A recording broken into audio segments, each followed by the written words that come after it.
Hey guys, it's Pete from Pete for Anxiety here, the mental health podcast, breaking the stigma that mental health is talked about again. Welcome in today's episode. Before we get started today, we need to cover a few things really quick. Let's talk about the Pete for Anxiety Patreon first off. It's only $1, guys. $1. What does $1 get you? $1 gets you into the exclusive episodes I am recording currently. I'm actually focusing on certain different diagnoses of things to show you guys what it actually looks like as it manifests in a person. So why not for $1, judges? Yeah, they said $1. I just checked with them too. See, they said it was okay. It was $1 anyways.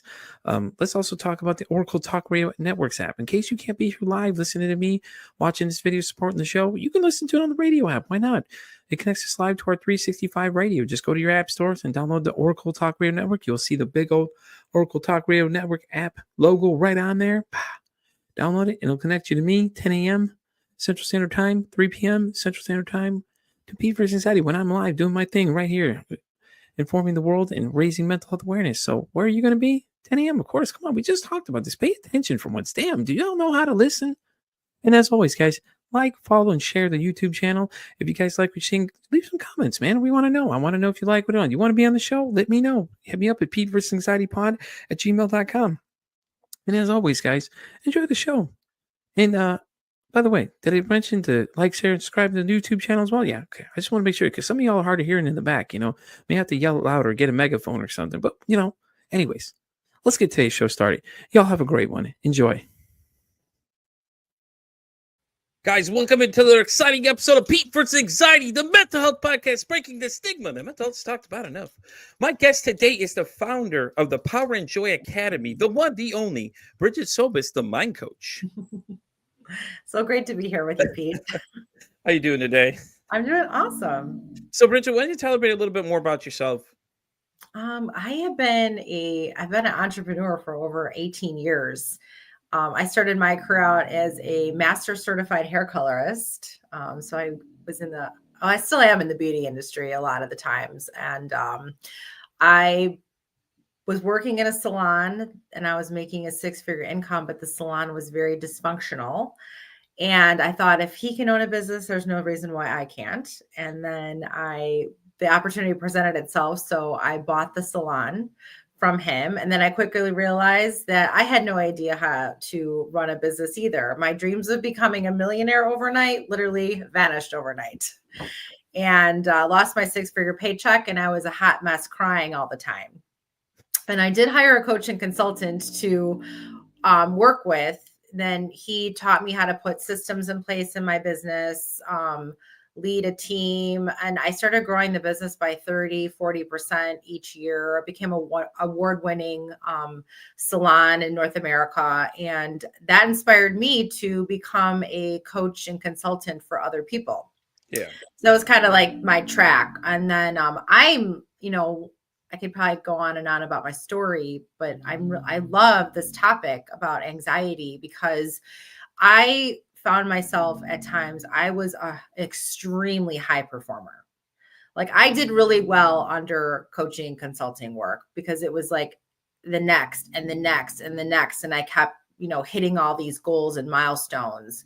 And then even, and during that time, though, I went through a really nasty divorce in 2010, which led me into $1.3 million of personal debt because of my divorce. My ex was a drug addict. He has passed on.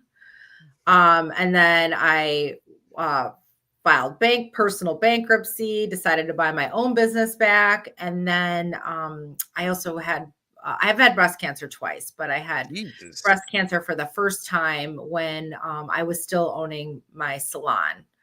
So at the height of my success being a salon owner with my first business, in Chicago, I would probably rate anxiety out of 100. I was about 150.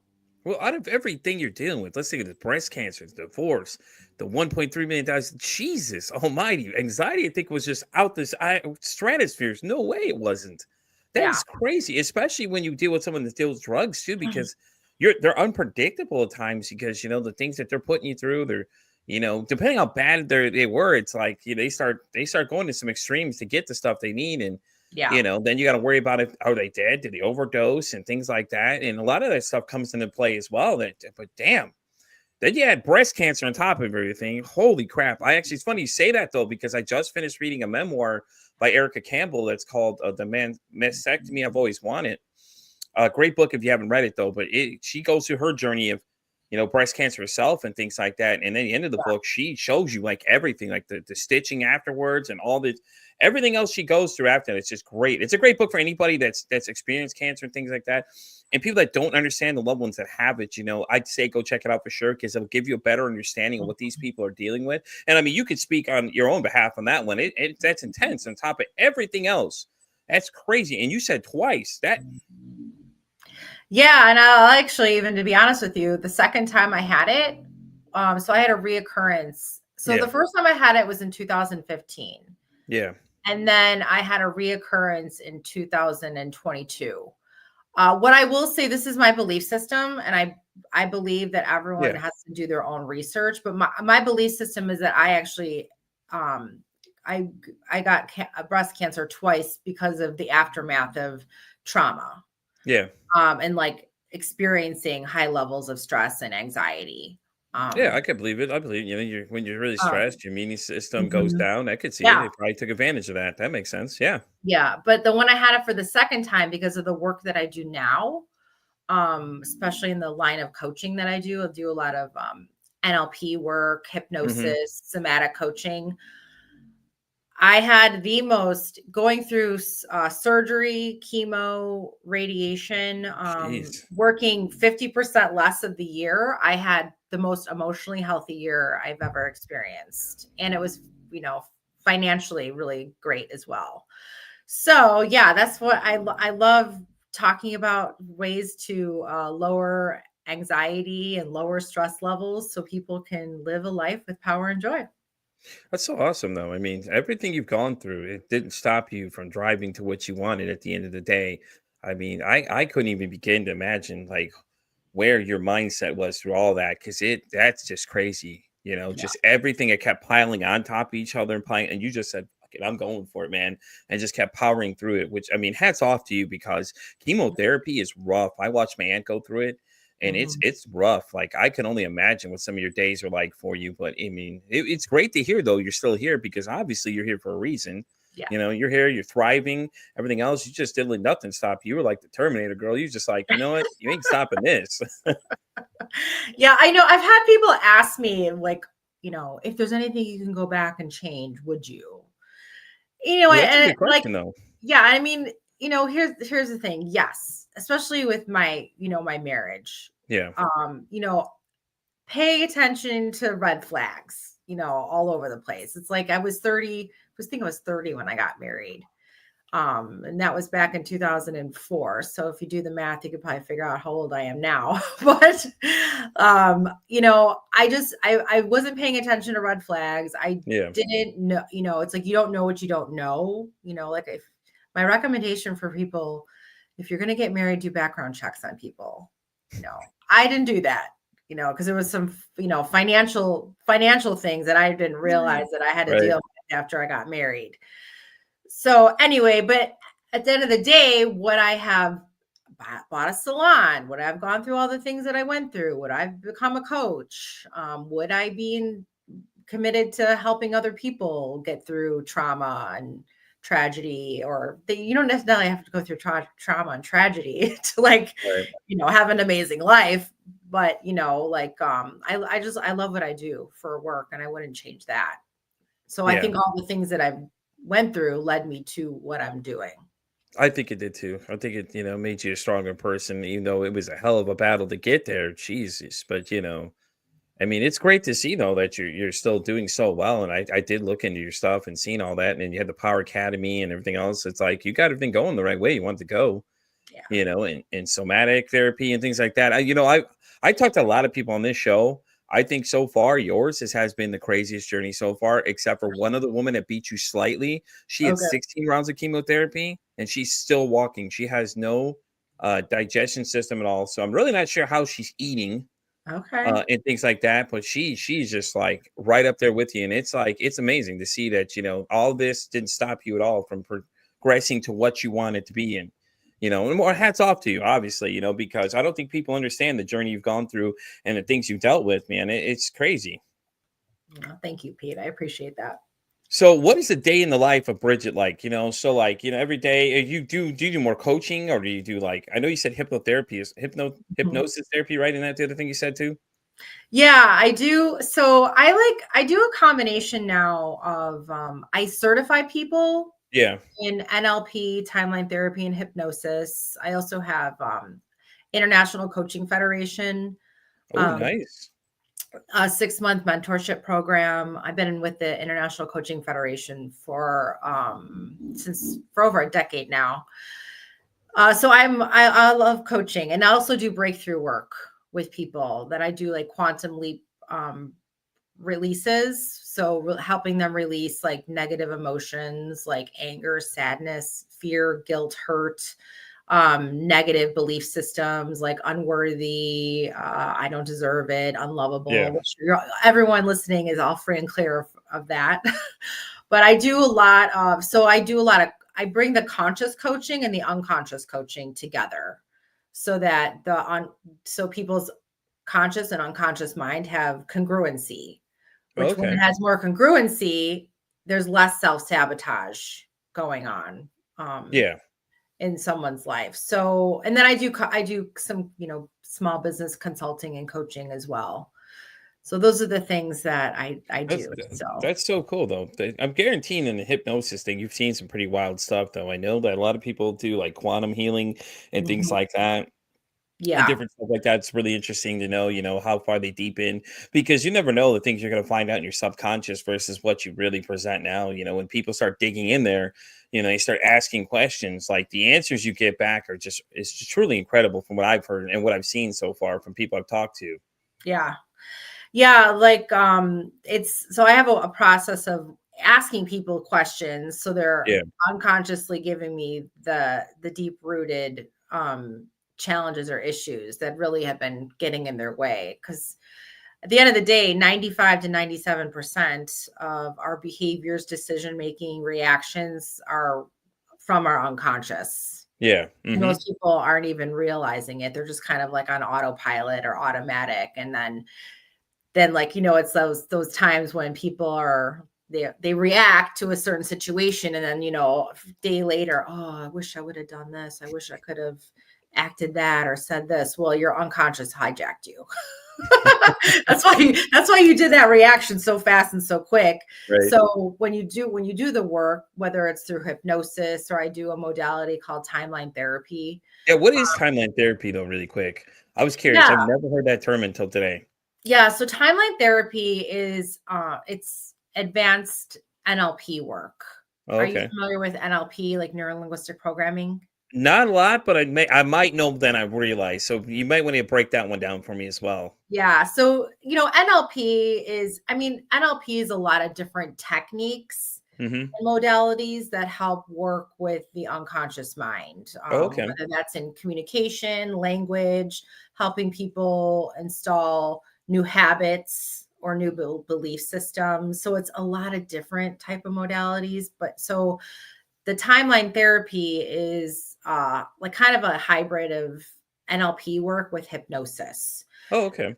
Best way I like to describe an timeline therapy is, have you heard of the movie like Scrooge or Christmas Carol? Yes, yes, I have. Okay. So it's a technique that's different than talk therapy.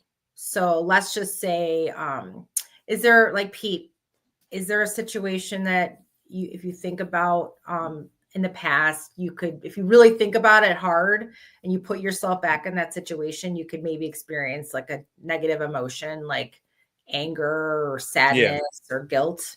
yeah, So what happens is I take my client through this process. So they're basically, it's like almost like thinking, like, how Scrooge like he floated out of his body, yeah, and then he went in the back in the past, and he was like watching his past self. yeah, Okay. So he's watching his past self. He didn't become his past self. And then he was getting all these like positive learnings from the yeah. situation. And then he came back and he changed the trajectory of his life and became like a grateful and happy person versus being grumpy and stingy.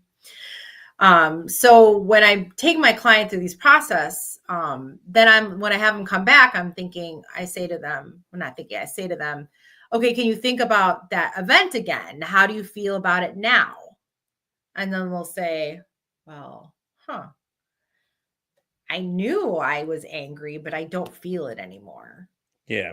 And then I'm like, okay, so now when you go into the future, if it happened again, would you feel inappropriate or unwarranted anger? Yeah.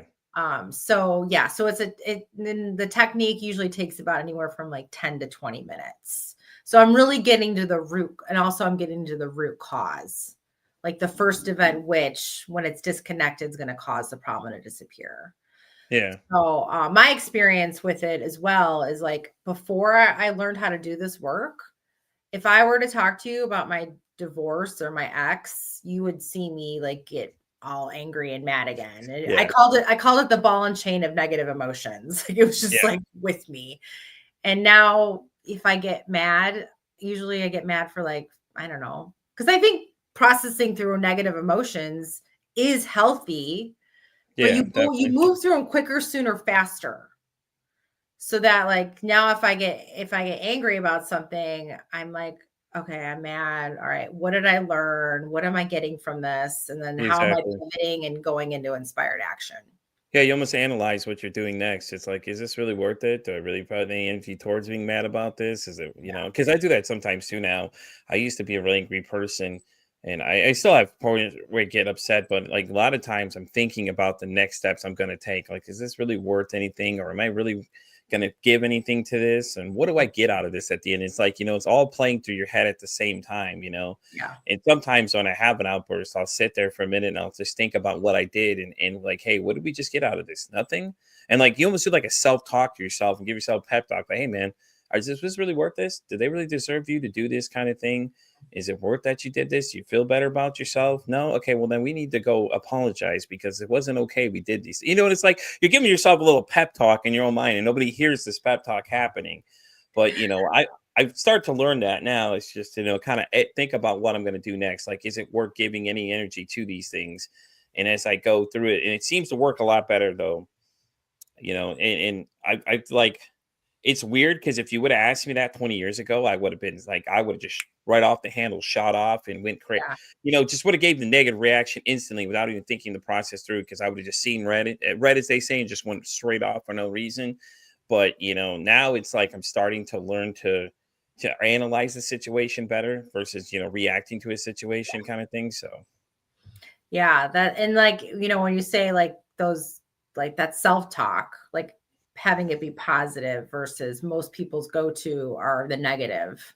yeah, Like I work with a lot of entrepreneurs that like they say they're like, I'm ruminating on negative thoughts over and over and over and over again. So it's like shifting your mind to be your best friend versus your right, worst enemy.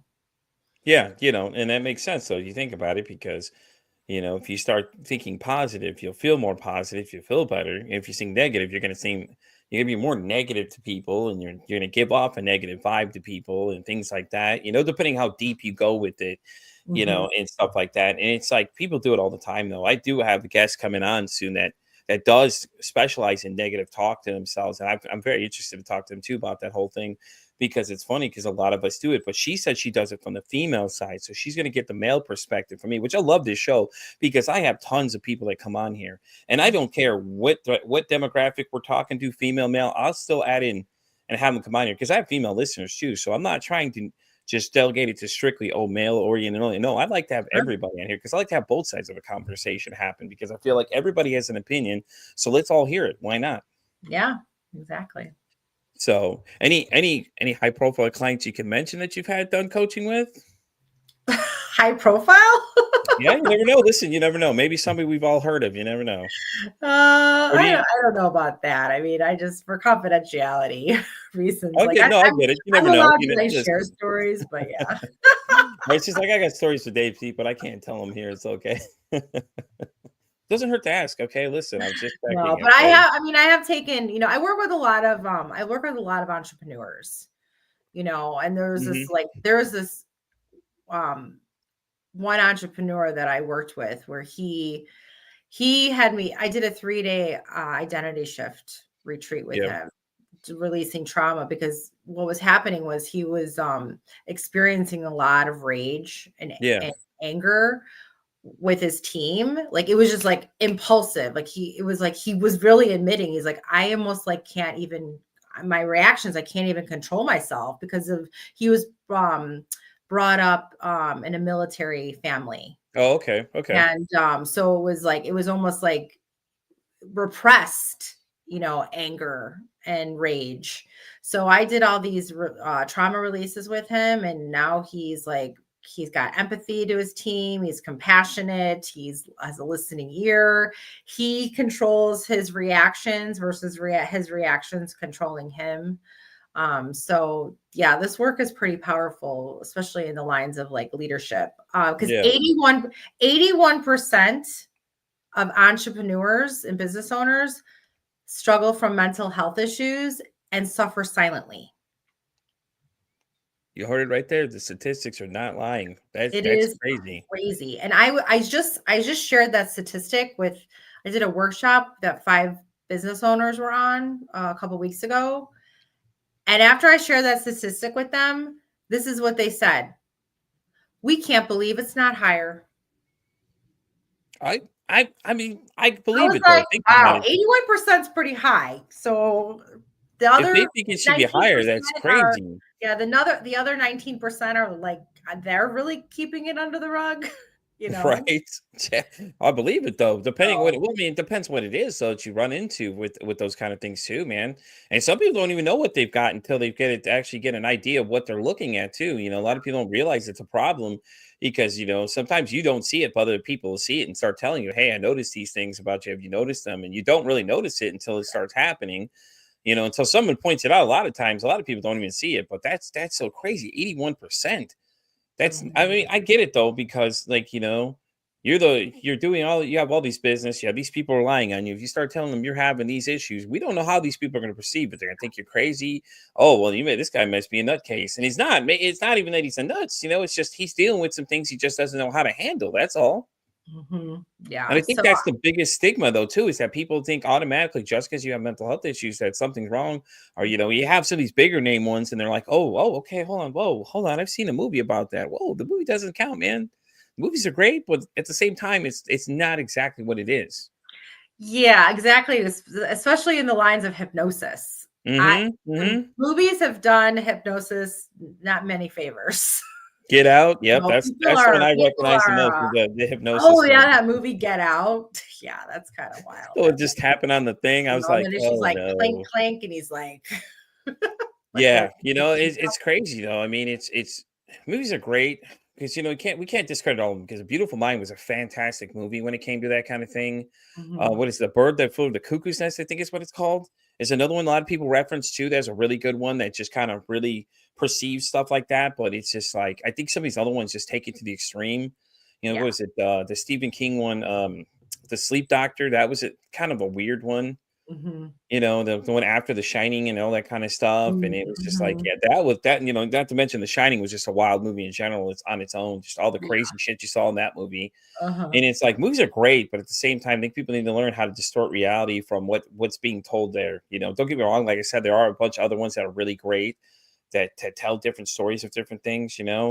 And I think Good Will Hunting was a good one too, when it profiled stuff like that. Like Will went through all that stuff, but he kept kind of like masking it, wouldn't tell anybody Mhm. what happened. But then Yeah. when it got revealed, that he was just abused so bad, like you would have never known in the beginning of the movie. You knew something was up, but that's it. You didn't know. But he constantly lied about himself to the girls, because he didn't want her to know about his past and things Yes. like that. And it's crazy. It's so real, like when it comes to movies, and it's just like there's a bunch of other ones we could start listing. Like I liked Inception. I think is probably my favorite one of just kind of like weird movies of things that just go on, things like that. And can you just imagine you go into somebody's mind like that, and it just starts twisting and going like that? It's Mhm. crazy. Yeah. And especially with you being hypnosis, the things that you just hear from people's inner selves and things like that just has to be off the charts, alarming of things. And it's like, because that's your inner conscious talking. That's not their self talking. It's the inner conscious that's talking to you the whole time. Yeah, well, how I do hypnosis personally Hmm. in my practice, I'm Yeah. actually when my clients are conscious, I take them through a questioning procedure Okay. so that I'm getting their because again, a lot of times people don't realize what they're saying, so I'm getting Yeah. like conscious and unconscious answers. Yeah, how do you So, distort between the two though? Do you know like when they're responding with certain things, or is it just um, yeah, I can. Well, it's all about their language. oh, okay? Like I can hear what someone is whether they're focusing on something or they're not focusing on things or if they're negative. A lot of times people they're unaware of it, but they talk in a direct negative. Oh, okay. And like so when someone's talking in a direct negative, you have to consider that if you're so I'll give you this example. So Yeah. if I say to somebody, do not think about a blue pig, do not think about a uh purple tree. Do Yeah. not think about your nose. Did you think about any of those 3 things? Yeah. Thought Like, about you the almost purple thing. cannot not think about it, right? Exactly. That's so cool though. So, if I say to someone we'll just use, a relationship as an Okay. example. So, like, if you have you ever met somebody that, like, they literally are they're literally dating the same person over and over again, and Yeah. they could possibly be a negative person that they're dating? Yeah. Right? So if you were to ask this person, hey, what kind of person do you want to date? They'll say things like, well, I don't want to date a jerk. I don't want to date someone that's lazy. I don't want to date someone that's going to treat me bad. I don't want to. And then like that's the person that they keep dating. So they're Okay. attracting that person over and over and over again because they're focusing on the what they don't want, which your unconscious mind thinks you actually want that because it doesn't process the direct negative. That's funny you say You that got though. to There's be people really that can do that. mindful about. So every time I'm coaching my clients, I'm like, when I say, what do you want? And then I hear them, I'm like, I help them reframe it so that Yeah. they're focusing on like, I want to date someone that's loving. I want to date someone that's going to take care of me. I want to date someone that's going to nourish my soul versus the other negative things. Yeah. I don't want to date a narcissist. Okay, everybody. I don't want to deal with Well, somebody who's emotionally a terrorist. okay. Well, so funny that you brought that up because I'm like, right. So I keep seeing like, probably because of the line of work I'm in too. It's like Yeah. I get all these people making narcissists wrong, right? The narcissist will do this to you. The narcissist will do that to you, blah, blah, blah, blah, blah. And I'm like, okay, great for all that awareness. However, We're just like, stop it, please. you gotta start looking inward. You Yeah. gotta start looking inward and people are you almost gotta stop blaming the narcissist. So you do your own inner healing work. Yeah. So that guess what? You see the narcissist, you see their behaviors, and guess what? You can just keep them over there. And now Exactly. you do you versus I feel like, and I'm not saying the narcissist has, positive good tendencies, but if you're attracting narcissists, it's time to do your own work and be like, figure out what has you attracting the narcissist. Right. And I You think can when it comes to attract the person narcissists, a that you lot want of in your life. it's overused. It's social media's fault for this now because there are all these people talking about what it is or what it isn't or this and that. And it's like everybody keeps uh what do they keep watering it down to just whatever they want it to be at that point. And it's like I don't think half of you even understand what even that term even means. Like you all just keep saying it. I think you went to like WebMD or somewhere and just decided to Yeah. look it up and decide, okay, well now I'm an expert on these things. I know these things, and it's like, yeah, I don't think you do. I think you're just kind of putting crap out there to see if somebody sticks on it or something. Yeah. And it's scary because with social media, there's so much misinformation out there about everything in general. People talking about this and that, and adding all this advice. These are all these opinions. These are not facts, guys. Like check the source of where you're getting your information from. Yeah. Whatever name on TikTok is not always an expert on everything. Go see what they know, what their background is, on how they know these Mhm. things. Where are they getting this information from? It's funny because everybody wants to give everything a label these days. And that's the number one. I think narcissist is the first one. Well, it's not, they're very narcissistic. Okay, because they could have some tendencies, yes, but they are not a narcissist. Go look up what that actual definition means and then go back and really analyze the situation because there's several different types. Are they covert? You never know. You didn't even know what that one means. Oh, I didn't know there's a code word. Exactly my point. You didn't even know these things. You're just over here talking because you just think you read something online and thought you know it all after this point. Like, hey, now I'm an expert at these things. Hmm. And I hate Yeah, when I people mean, rub them deep. especially with labeling people. I mean, unless Hmm. you are a like licensed like psychotherapist Hear what or she's saying, a, guys? Hear what she's saying over there? I said the psychologist, opposite way, my bad. those people can legally label others. Exactly. In my coaching, like even me being in my coaching profession with, I have probably over 20 different certifications. Like I've got certifications in trauma, PSCD, and addiction. I ethically do not label people. Do I maybe want to think about it in my mind I once? I in a think, while? you know, Sure. I But I no, like I the mean, way that you do ethically, that, though, because if you I don't don't give it a label. label, people take that and run with labels, Mhm. It's the same thing with diagnosis. It's like you're not giving it a label, you're giving it a you're understanding what falls into that category so you know how to better attack it versus just giving it a label. Like, okay, you may have anxiety, but you deal with anxiety. A lot of times people like look at it from the wrong aspect. Oh, well, I am anxiety. Well, no. It's you deal with anxiety. Don't Yeah, say I am anxiety. You deal with anxiety. These are yeah. symptoms of anxiety you deal with. Like it gets, I do reference Get Out though for when I've had an anxiety attack. It's like, the scene where the guy's in the chair and he's like, can't, he's looking up, he sees reality and you can't get out. It's what it feels like when the walls are closing in on you. And Mhm. it's like you don't want to tell other people what you're dealing with because they'll start freaking out too because they don't know what to deal with. And I'm very careful that people can see that I'm dealing with something, but I don't tell people sometimes if it happens because I'm just like they don't understand what's happening right now, and then they'll start adding to it and feeling it even more, and it'll make it worse. And I know people want to help everybody and everyone. It's like, but sometimes you panicking and you start like keep constantly asking if something's wrong. It's not helping the situation right now. Mhm. I'm currently in the middle of something, and if I'm not telling them, it's because I don't want them to panic more because they're gonna hear the words and it just starts like, oh God, let me start Googling what to do next. It's like, no, don't do that, please. Whatever you do, stop. I don't need your help right now. Yeah. Well, I just put out I think it was a social media post that I put out about Yeah. because so many times I see coaches and consultants like say on social media, you just stop people pleasing. Okay, well, it's more than that. Right. If it was that easy, because I'm first and foremost, I'm a recovered people pleaser. Yeah. So it's like it's not as easy as just to say to somebody, you know what, just stop people pleasing. Well, we got to dig into what are the root causes Hmm. behind the people pleasing. I think What's that's the the part they're negative belief forgetting. system or the negative emotions that keep occurring that has the negative people pleasing Right. behaviors keep happening over and over again? Right. So let me ask you, let's backtrack a little bit to the 81% of business owners that don't talk about their mental health. What are some of the top things they deal with? Like I would think anxiety is one of them at least, just Yes. because, a lot of that stuff and maybe depression too, depending on if the business is going down type things. Are there any other ones that we may not really think that fall into that category? Fear of success. Isn't that Um, imposter syndrome? Is that what that technically is? Or is it Imposter something? syndrome comes in, Hmm. fear of failure too, but a lot of them have fear of success, believe it or not. Is that crazy A lot though? I come across a lot of entrepreneurs that have their own negative money belief system.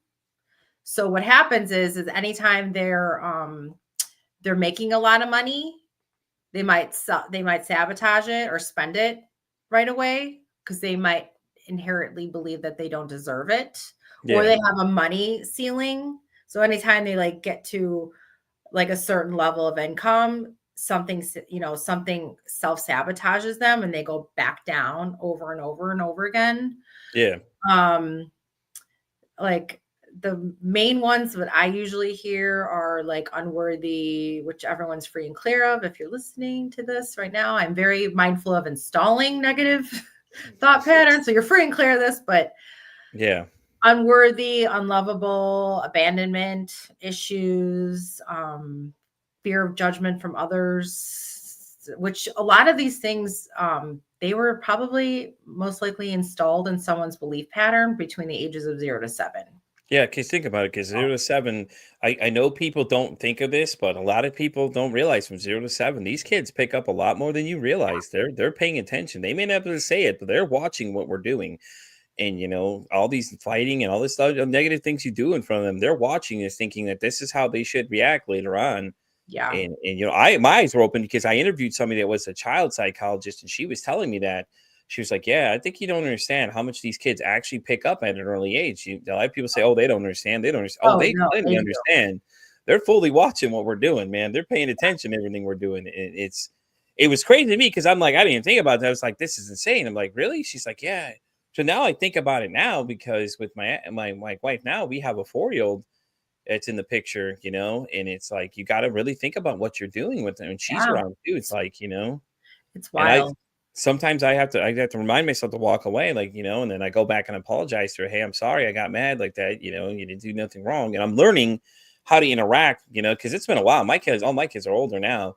And it's been a while since I've had someone that small, Yeah. around. So now I'm learning different things of how to approach her, go and apologize and talk to her. Things I didn't do when I did my kids.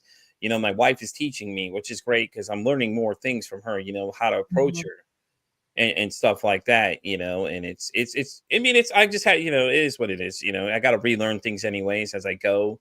And I think she's teaching me more than I'm teaching her at times. Is what I feel like, she's teaching me Mhm. how to interact with people on a different level. I know it sounds crazy, a 4-year-old is teaching a grown man something, but like all these interactions you have with these little guys and little girls and stuff like that, Mhm. they could teach you a lot, man. How to approach people and just apply that to Yeah. approaching other adults. Like, if you don't come off so aggressive to people, a lot of times you'll find that your conversations will go better versus you coming right off the handle at people. And that's where the analyzation part started coming in for me. It was just like I start thinking through conversations, and when I f up, I stop. I don't say anything. I'll get quiet for a minute, and what I'm doing over there is I'm processing the conversation in my Mhm. mind, and then I go and I have to do it a lot though, because it's a lot of bad habits I picked up from my past relationships and things like that. My wife now, she's just like, no, we don't do that. She likes to tell me I don't do that. We don't do this. What I mean, she'll cut me off though, and I love her to death for that though. She doesn't tolerate my shit. She's like, no, I don't think so. We're not doing this kind of thing. She'll cut me off. Are you mad right now? Okay, get mad. Yeah, big feelings over there. It's like it sounds like she's antagonizing you, but at the same time, she's making you think about what it is you're doing. So I think people need to understand that, like, when you talk to people, your tone of voice matters, because like I have to Oh, remember yeah. that sometimes too, because I'm a generally loud person, so my tone gets really louder sometimes, and stuff like that. And I have to remember, my tone sometimes will set the tone of the conversation. So if I come in too strong, Mhm. and I'm from the north, so I'm originally from Chicago. It's funny when you said Chicago, because I'm Oh, like, oh yeah. man, Chicago. I'm like, Chicago. I'm from the Chicagoland area. I was born in Des Plaines, actually. Okay. I've lived all over the place, but when I came down here, it was different for me because people didn't know how to react to my accent because it was so thick. And people were just like, "Oh, you're not from Texas, are you?" I'm like, "No, no, I'm not." I even got told I don't have Southern hospitality. And my boss, she was great though. She gets it. She's like, "Yeah, honey, you know what that means? It means you just don't say good morning to people." I said, "Yeah, because my mom would do that to me all the time. My stepmom did it. Good morning, good morning. I just ignore him like, yeah, It's funny. Yeah, it's pretty wild. Like, real quick share.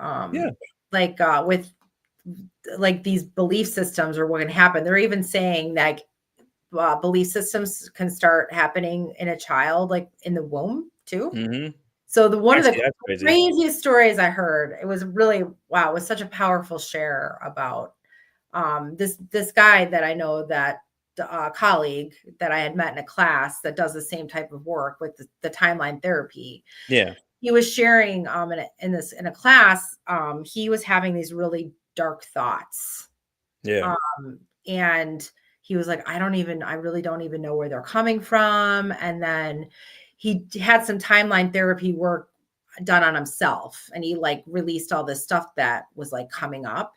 And he's like, not that much longer after, and he said that he was going in his timeline. He was like above like his timeline when he was in the womb. So when he yeah. was, um, and like not that much longer, his mom called him and was like, I have this like urge to share something with you because I really want to apologize Oh, to okay. you. And she goes, when I was pregnant with you, I was having some really dark thoughts, and everyone's free and clear of this, but I was thinking about ending my life. Yeah. No, I get you. And like, it's just wild, like the things that get In that conversation, its I- own though, like people talking about suicide itself is just like it upsets people. Like I get Mhm. it. I get it's a real thing. It's a real scary situation to be in. But don't panic if someone tells you that. Listen to what they're saying. Is the Mhm. thing. And and I've had someone on the show literally tell us that he had the same thoughts that morning he was talking to us. And he had just 30 minutes into the conversation just said, "Hey Pete, I got it." And then he just went on this tangent and was just talking about it. Yeah, I was sitting on the edge of the bed this morning and I was like, oh no. Here in my mind, I'm thinking, oh God, here we go. What is he gonna say next? He's like, I'm sitting at the edge of the bed. I had the gun in my hand. I was like, Oh, that day, that morning, he was talking to you. that morning, he came on the show that morning. He told us that morning he had the thoughts going through his head that morning, and he thinks about it on a weekly basis. And this all stemmed from the fact that his friend had committed suicide last year, and I think he was still dealing with it. And when Yeah. he said it out loud, it seemed like his mood changed after, because at first he was a little kind of off standoffish a little bit, and you could see his body language a little change. As soon as he let that go and he started really talking about it out loud, he was good after that. He seemed real mellow afterwards and things like that. And I never had so many people message me, go, "Oh my God, is he still alive?" I'm like, "Yeah, he's still alive. What do you mean? Just because he's having these thoughts doesn't mean he actually did it." Yeah. For him to talk about it was just strong enough as it was. For him to go on a live show Mhm. and talk about it in front of all of us, and he was like, "Oh, I'm so don't be sorry, man. You just Yeah. changed a lot of lives out there. People are looking at this, watching this, going, holy crap. What if I'm having the same thought process this guy is? This guy's got everything going for him, super successful, has endless limits ahead of him, things like that. And he's having these thoughts and he's saying he have them on a weekly basis.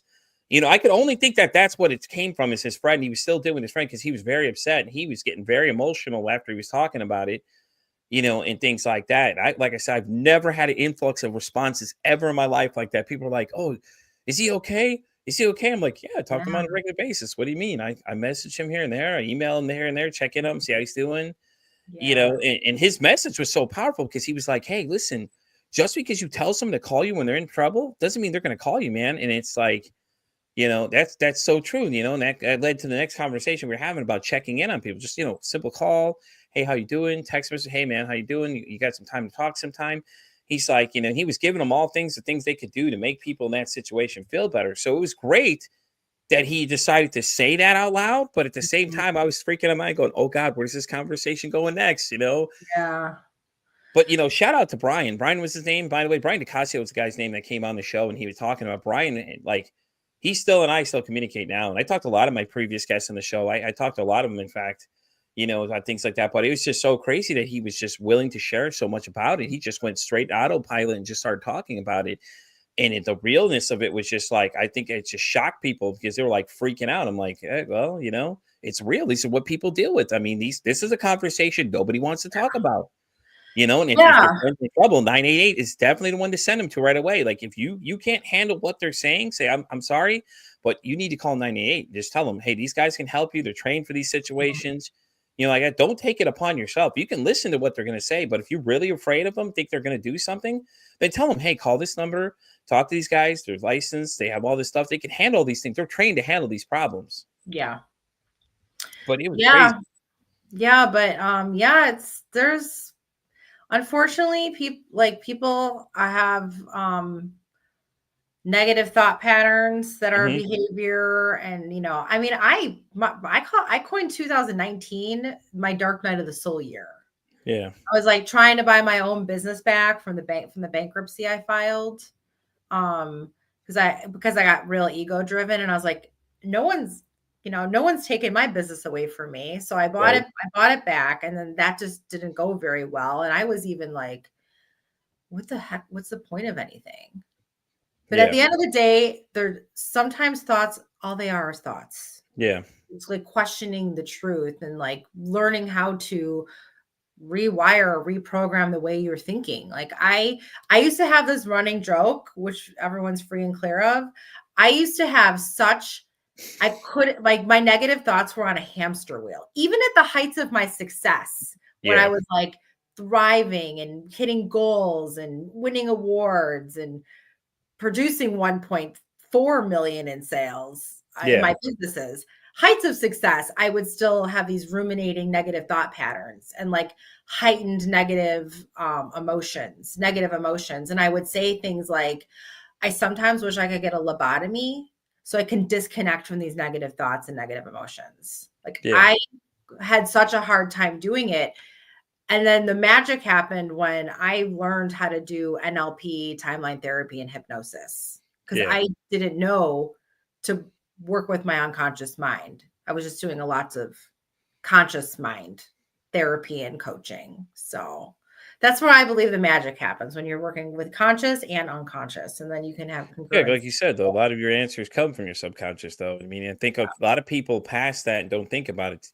Let me ask you a question. What are your thoughts on like people saying like they lived in a past life? Do you believe that's real? I believe it's real for them. Yes. Yeah.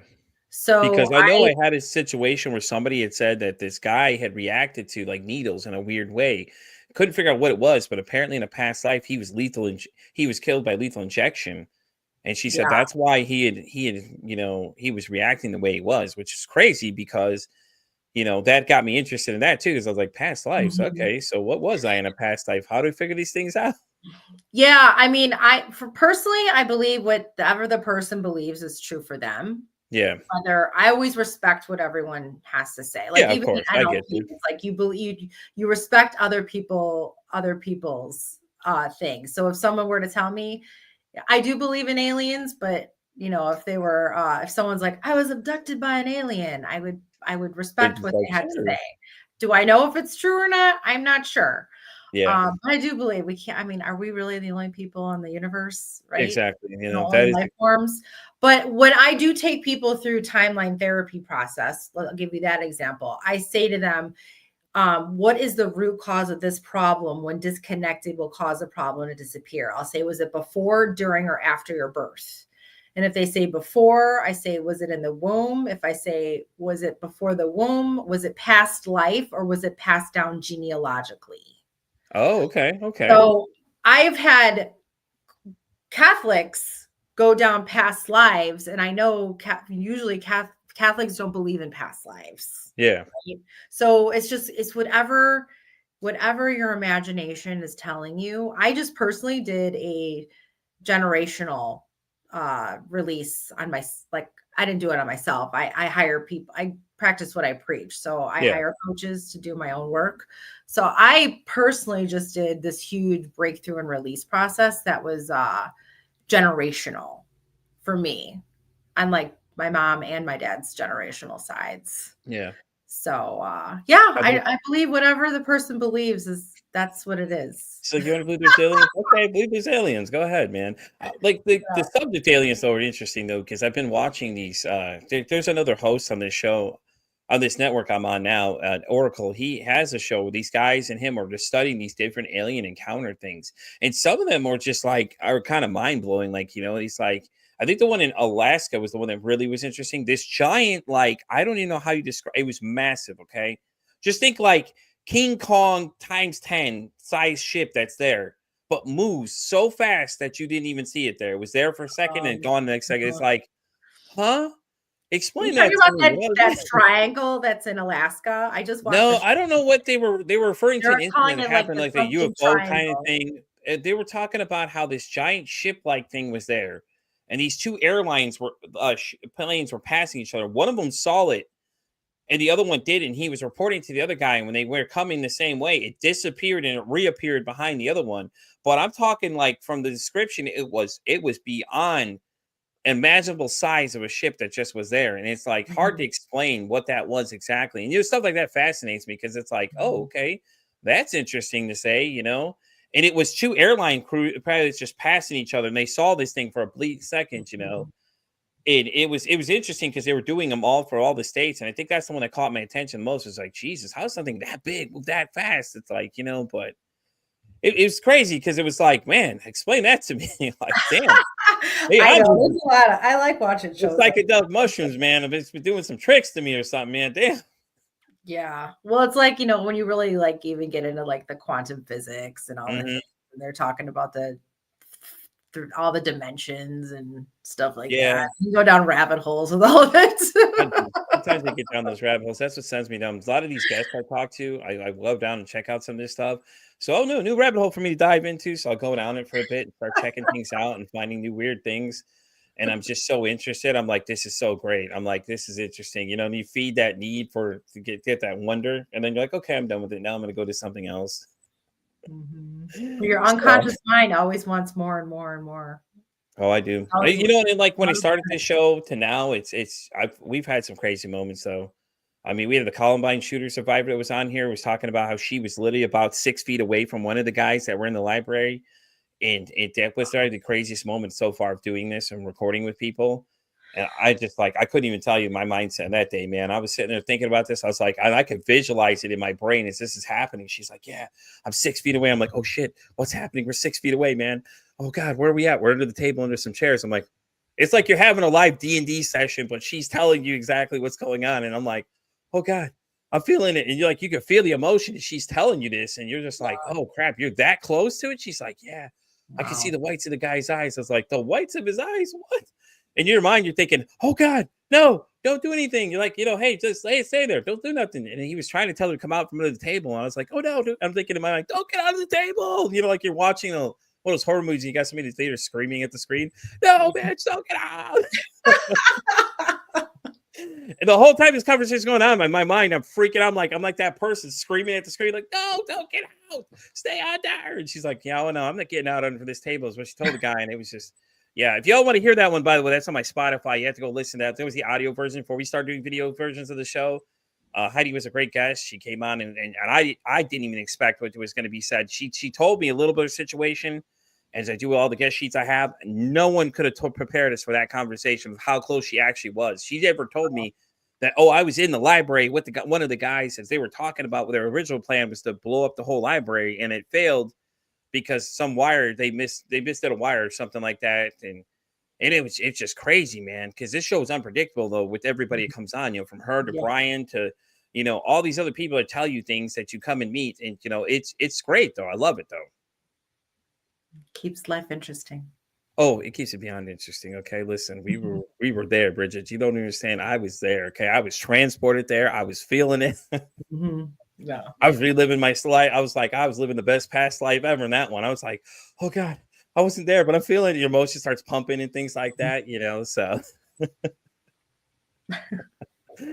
Well, all right. Well, Bridget. So, do you want to actually, sorry, I'm off track. Anyways, let me ask you the one question I've been asking all my guests recently.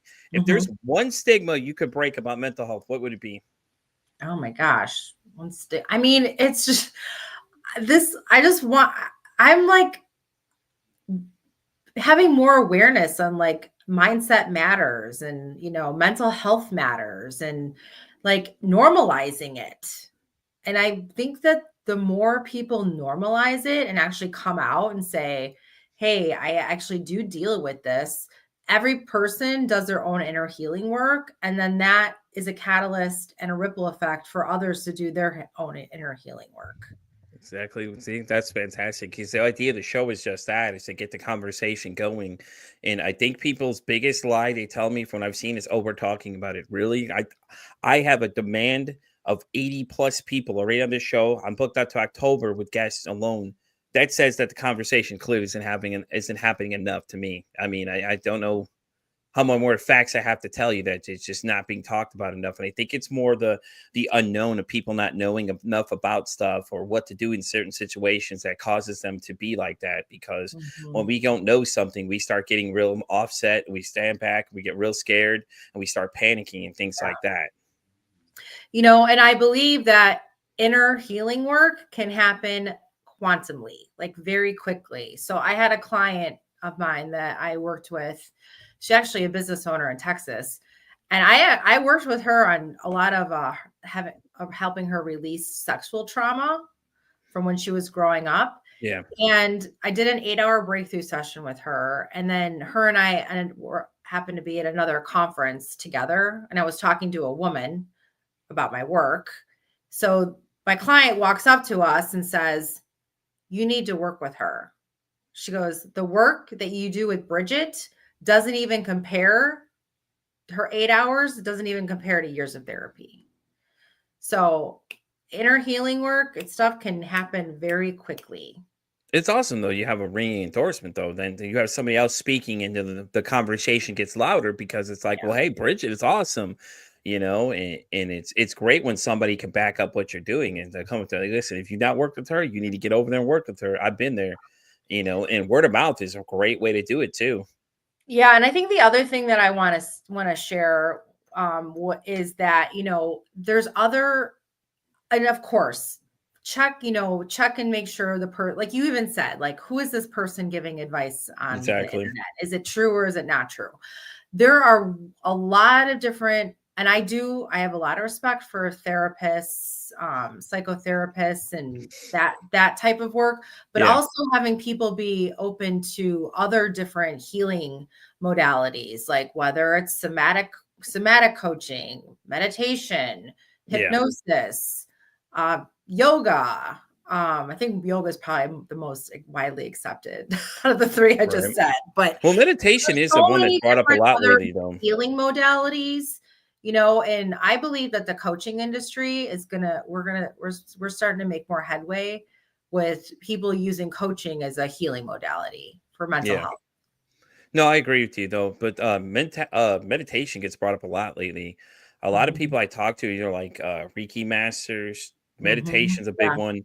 Hypnosis is a lot of them. A lot of them use do energy healing and things like that. So Mhm. yeah, you're right. Just leave it open, wide open to anything, because there's so many different people that practice different things that if say Bridget isn't the one for you, there's plenty of other people out there that can help you and do things. So don't let one person, like, just because she doesn't fit what you want you to do, don't think that there's okay, that's it, that's the end of it. There's so many different people out here, and there's so many people on this show. Just go back through the backstage of my guests, and things like that. You'll see a lot of them. They do a lot of the stuff like Bridget's saying. They mix in a lot of stuff. A lot of them start out as therapists, Bridget, and a lot of them go off from there. They leave that and go to something different. It's funny because that's what a lot of them have been doing lately.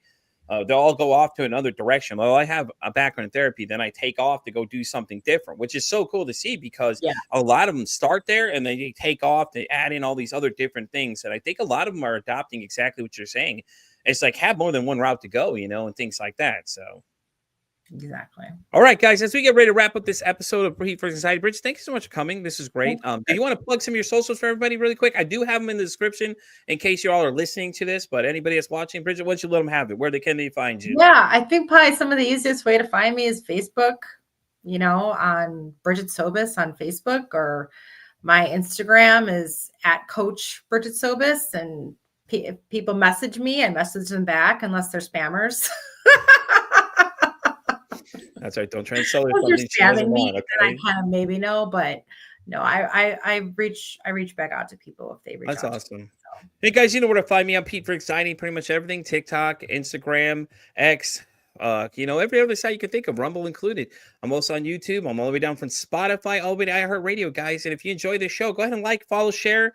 We'd love to hear your comments, guys. You want to be a guest on the show, you know how to reach out to me, PeteForAnxiety.com PeteForAnxietyPod@gmail.com. Jeez, if I could talk today, it'd be great. And as I always say, guys, it costs nothing, absolutely, to be kind to somebody. One kind act you could do can save somebody's life, or hell, you can even save their day. I'm Pete for Anxiety signing off saying, hey, don't ask how your day is today. Ask how your mental health is today.